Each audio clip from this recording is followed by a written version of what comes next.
Ce jeudi 22 juin 2023, Céline a dépassé Véronique et est devenue la meilleure candidate féminine de l'histoire des 12 coups de midi.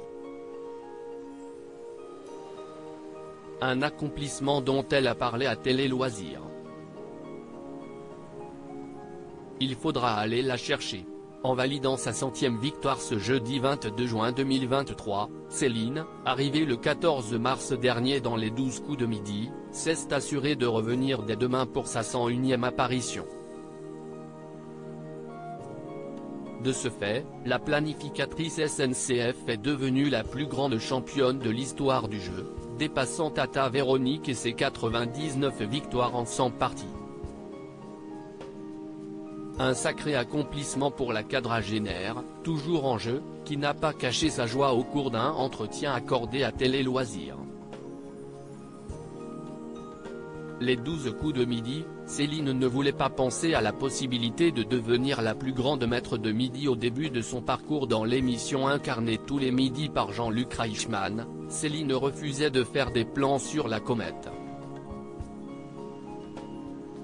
La candidate avouait prendre les jours les uns après les autres, et ne pas se fixer l'objectif d'atteindre les plus grands maîtres de midi pour éviter d'être déçue. Quelques mois après, la concurrente est toujours là et a un peu changé son fusil d'épaule. Quand Jean-Luc Reichmann a commencé à me parler du record de Véronique, j'étais à environ 70 participations. La marche me paraissait encore trop haute à ce moment-là. Je ne voulais pas y penser pour ne pas être stressée, commence-t-elle par expliquer. Sauf que de jour en jour, en se rapprochant inexorablement du record établi par sa prédécesseur, la maman de la petite Camille commence à y penser. Là, à 99 victoires, quand j'entends le gong de mon adversaire sonner, c'était un grand soulagement, admet-elle toutefois. Si est bizarre mais, Céline a eu une réaction très étrange en dépassant le record de Véronique dans le jeu de TF1 devenu centenaire en termes de participation dès le début de l'émission de ce jeudi 22 juin. Céline avait déjà réalisé la performance de ses rêves, si l'on en croit ses propres propos.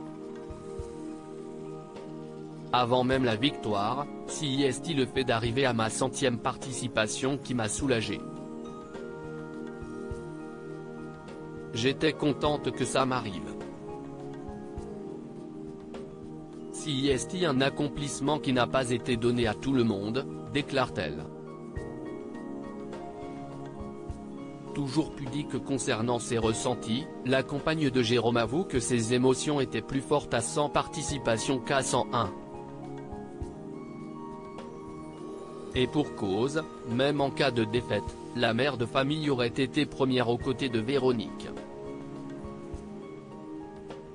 Si est bizarre mais pour moi, même ex aequo, j'étais quand même numéro 1, nous avoue-t-elle. En attendant, Céline est désormais la plus grande championne de l'histoire du jeu. Et nul doute qu'elle ne compte pas s'arrêter là, d'autant plus qu'une étoile mystérieuse complètement démasquée est encore en jeu et qu'elle n'a plus qu'à réaliser un énième coup de maître pour la récupérer.